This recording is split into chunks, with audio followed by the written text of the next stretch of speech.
Hi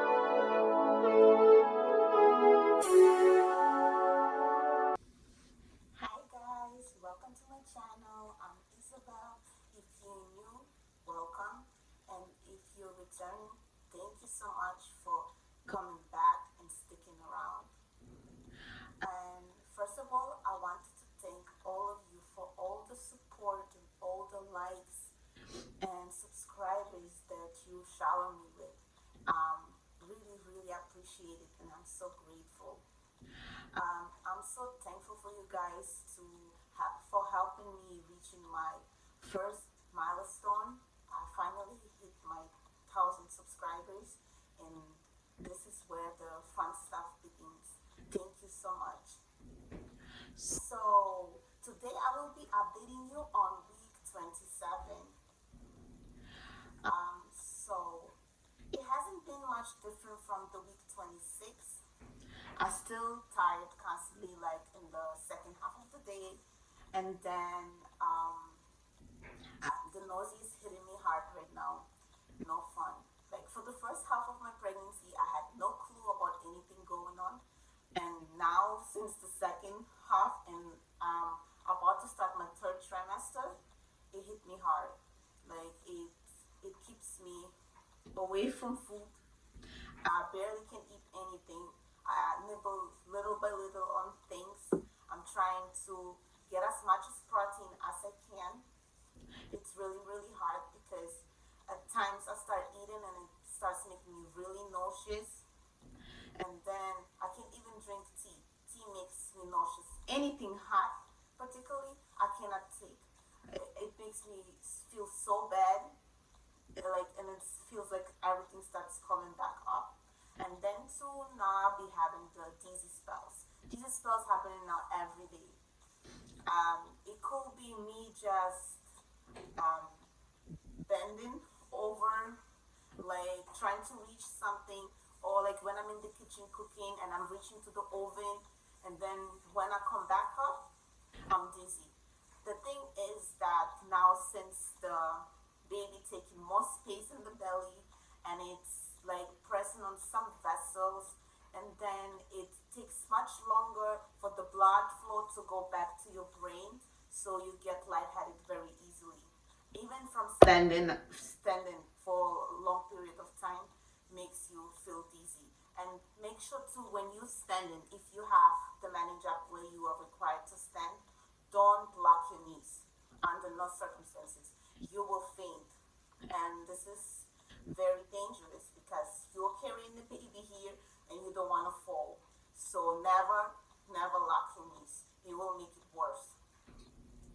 Also, I started getting itchy skin, especially my belly area. It will be like here and here because the skin is stretching. What I found that Palmer's oil, it calls skin therapy oil. It really helps. It also helps to reduce the appearance of the stretch marks, um, uneven skin tone, aging skin, and it made out of pure argan oil, which is awesome. It smells really good. It actually has, if you're familiar with the cocoa butter that comes in a jar, sort of like a Vaseline. Like it has exactly similar smell to that. It smells really pleasant because I'm so picky with the smells, and I cannot stand the Palmer's stretch marks butter. Oh my god, I hate how that thing smells. It smells disgusting. I'm not lying, it doesn't smell good at all. So I remember using it my first time around in my first pregnancy with my oldest daughter, and that smell will just make you feel sick. And if you're nauseous, I don't suggest using it at all because it will make you feel horrible, and yeah, it's not worth it. So what else I was going to add?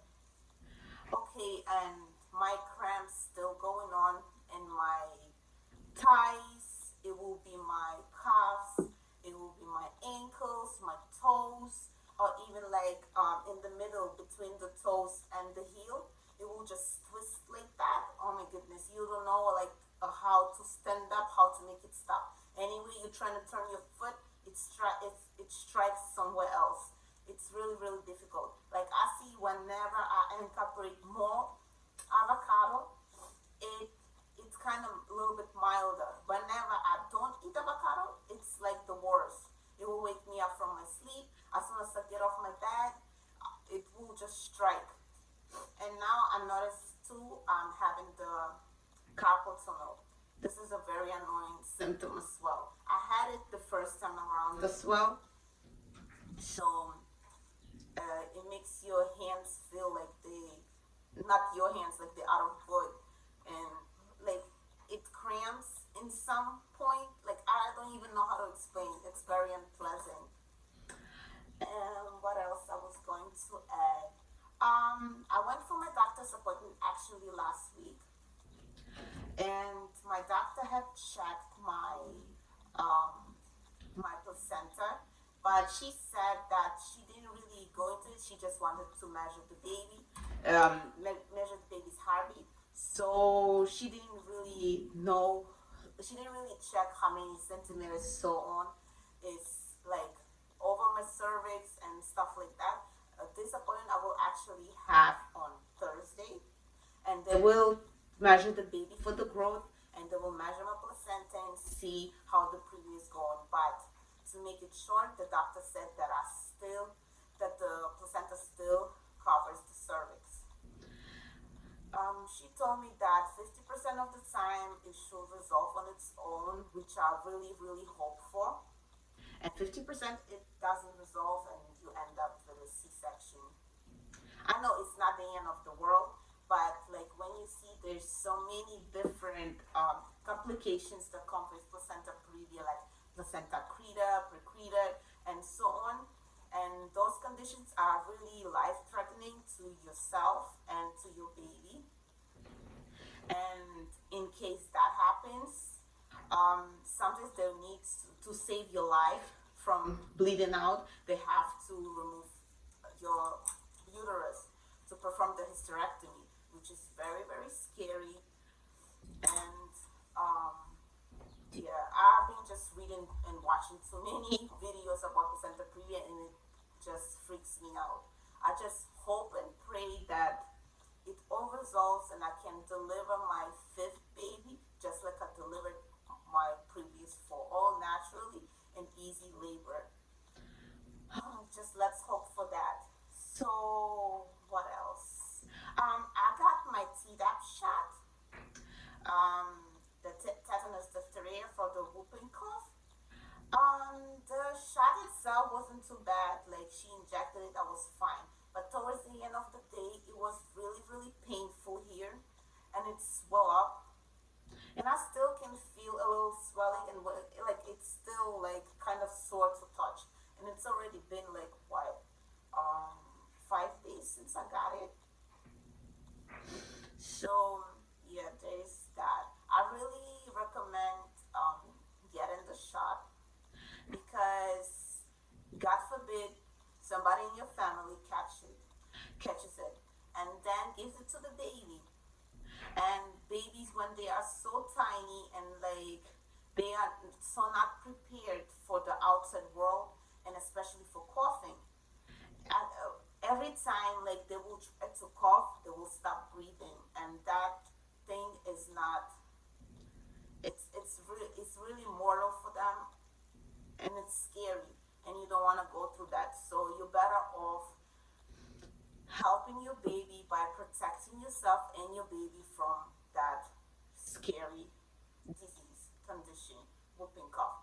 It's like it's totally preventable, and it's just a pinch. It wouldn't cost you like nothing really majorly. It's just that you take the shot and you protect your baby. I'm all for that shot. That's the shot that really makes sense to get to protect your little one.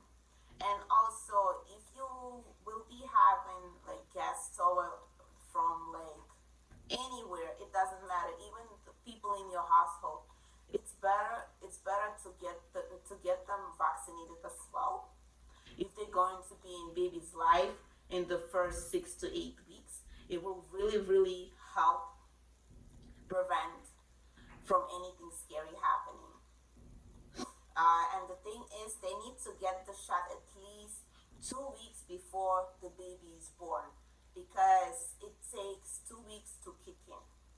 So, um, of course, I'm by no means forcing you to do it or anything. It's all up to you to each like to each their own. But I really telling you that it's better off to protect yourself than later to be sorry. So what else? Like the pregnancy brain, of course, it never leaves me. That's like the main thing. Every time it's something funny happening, it either I have it in my hand and I be walking and running around like a chicken with the head cut off, not knowing what on earth I'm doing, and then realizing I really have it in my hands. Like, come on, the pregnancy brain is no joke. Um, what else? What other symptoms I have? The vivid dreams still happening, and then I'll be waking up and be thinking, oh my god, I'm so happy that was a dream. It wasn't real because these dreams be seem so real. And sometimes some crazy dreams that you will never, something that you will never do in your life, and you dream about it. And in the dream, you do something very crazy that you will never do in a big life. So when you wake up, you have that relief that it wasn't real. It was just a crazy dream that you just had, like literally a nightmare. What else I was going to add? My appetite is still low, like I mentioned before. Can barely eat anything, and then the things that I was kind of surviving on earlier on, some of the things I can tolerate no more because of the nausea.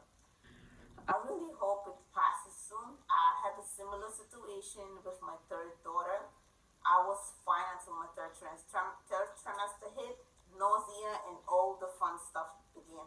And so from there on, I didn't gain any weight until I delivered her because it was so horrible. And she was a summer baby as well.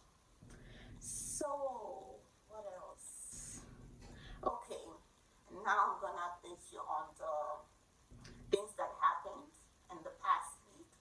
So I have some really exciting news that's going to happen. My mother-in-law finally is coming. I am so happy. We've been waiting for so long, and it's like it was all God's work and His timing. And I swear, His timing is always right. Because soon to have the baby, and she will be here, God willing, before he's born. And this is so perfect because I usually handle everything on my own, and now I'm gonna have the help. Of course, my husband helps, but he also has to go to work, and then I'm left all alone with the kids.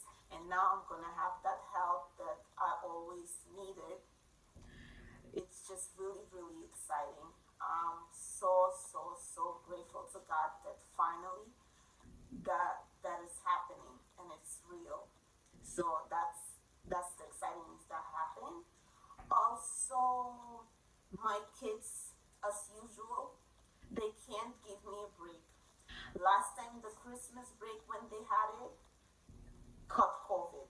It was a whole big disaster in the house. Now my second middle daughter, she she caught a cold. She started. I think it was on Friday night.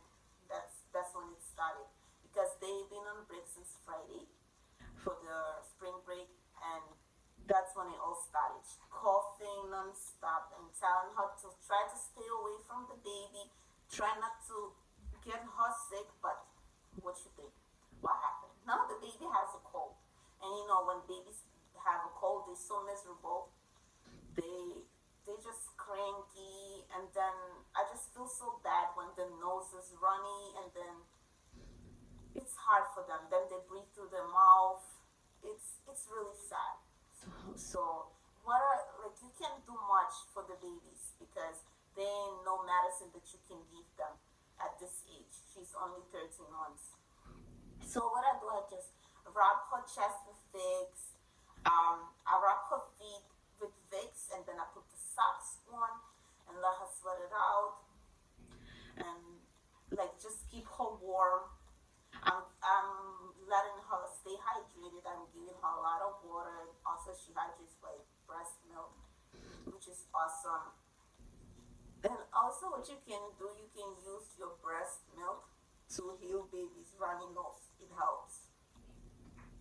So breast milk is like gold. It has so many purposes. It's like multi-purpose. You can do it. You can use it for so many things.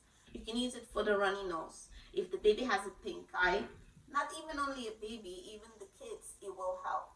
Because I remember in the past, when my second daughter was born, my oldest came from the daycare with a pink eye. I used breast milk on her, and it was gone. In a matter of 2 days, she was good. The redness went away. It healed her. Especially like when you're in your early days, when you just had a baby, and the colostrum, that's gold. But even the mature milk, it's perfect for use. So yeah, that is that. What else I was going to add? So yeah, I'm just here trying to stay sane and trying to enjoy the spring break that my kids now having. And also, I wish you all a happy Easter. I know it was yesterday, but I hope you had a great time with your families. It's a wonderful holiday. So, what else I was going to add? Oh, this pregnancy brain is no joke. Um, yeah, I will be making a video soon about what I actually eat to keep me alive, because it's not easy right now with the nausea. Like, I will show what I eat for breakfast, what I have for snack, what I have for lunch, dinner, and so on. I hydrate only by water, like I told you before. I cannot tolerate hot drinks. None of them. Even when I try to drink the tea cold, it's just, I don't know. And I'm a tea drinker. I drink a lot of tea, but right now I am not a tea drinker. I cannot drink it. And I also will be making a video about packing a hospital bag, which things you actually need and which things are just unnecessary and you'll be getting from the hospital. I will make that video soon as well. And also, when I go to the doctor for the next week video, I will be sharing what's the outcome about my placenta previous and the sonogram and so on. And I will be seeing my doctor in May, in the beginning of May. I believe it's May 4th. And there they will know everything for sure, how everything will go down. If I will have to have a cesarean section, or I will be able to deliver naturally, or if they're going to give me a chance to recheck again. It all will depend what the sonogram going to show. So guys, thank you guys so much for watching. I really, really appreciate you all for sticking around, and I see you in the next video. Bye.